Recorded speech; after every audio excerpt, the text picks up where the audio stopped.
तुम्हारी मैं धन्य हो गया। वो कैसे? आप कहाँ, इधर खेतों में कीचड़ है और मर्सिडीज में चलने वाले, प्राइवेट जेट में उड़ने वाले और एसी में आराम फरमाने वाले, आप इधर कीचड़ और खेतों में और खुले आसमान के नीचे, इधर कहाँ? बस यही देखने की खेतों में फसल और खुले आसमान के नीचे किसान है कि नहीं, क्योंकि हम लोगों का बिजनेस इसी पर टिका हुआ है। यही देखने आया हूँ मैं। अच्छा, फिर क्या दिखा? पिछले कुछ वर्षों की अपेक्षा फसल कम दिख रहा है। अच्छा, तभी चिंतित दिख रहे हो आप। चिंतित तो दिखूंगा ही ना, कृषि प्रधान देश जो है।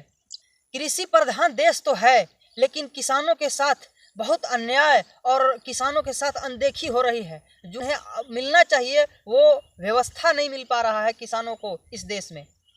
न्याय तो हो रही है, किसानों को सरकार 6,000 रुपये सालाना दे रही है। अब तो राहत मिल रही है किसानों को ना।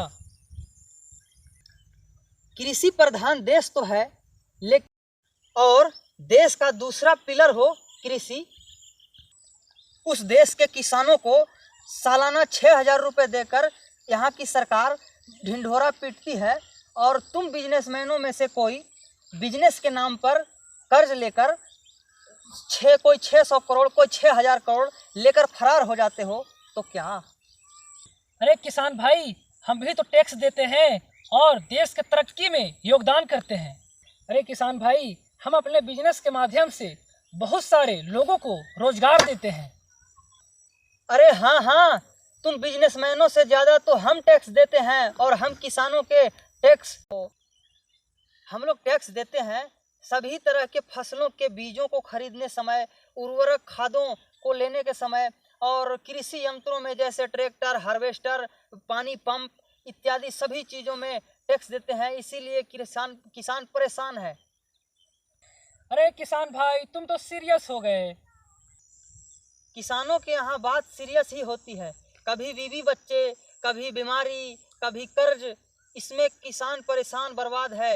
इन्हीं सब बातों की वजह से किसानों का आत्महत्या का रेशियो अभी इंडिया में सबसे ज़्यादा है। किसान बहुत ज़्यादा आत्महत्या कर रहे हैं। इन्हीं सब कर्ज और बहुत सारी परेशानियों की वजह से इस देश का हाल, इस देश में किसानों का हाल बुरा है। ऐसी कोई बात नहीं है, बिजनेस करने वाले भी बहुत सारे परेशानियों से जूझ रहा है, और हर बिजनेसमैन एक जैसे नहीं होते हैं, कुछ अच्छे भी होते हैं, जैसे कि रतन टाटा। हम भी जान रहे हैं कि रतन टाटा अच्छे हैं, लेकिन जो बिजनेस के नाम पर हजारों करोड़ लेकर देश से भाग गए, उनका हिसाब कौन देगा? क्या कोई किसान कभी 1 रुपये लेकर भी कहीं भागा है क्या? किसान लोन या कर्ज भी लेते हैं तो सरकार जमीनें जब्त करने लगती हैं, और 1 रुपये भी किसान कभी लेकर भागा नहीं किसी का। और तुम बिजनेसमैन लोग बिजनेस के नाम पर कर्ज लेते हो, या तो सरकार माफ़ कर देती है, या तो तुम लोग लेकर फरार हो जाते हो। इस देश को बिजनेसमैन और किसान दोनों की आवश्यकता है, ज़रूरत है। किसान और बिजनेसमैन का वार्तालाप आप सभी को कैसा लगा, कमेंट में प्लीज़ ज़रूर बताएं।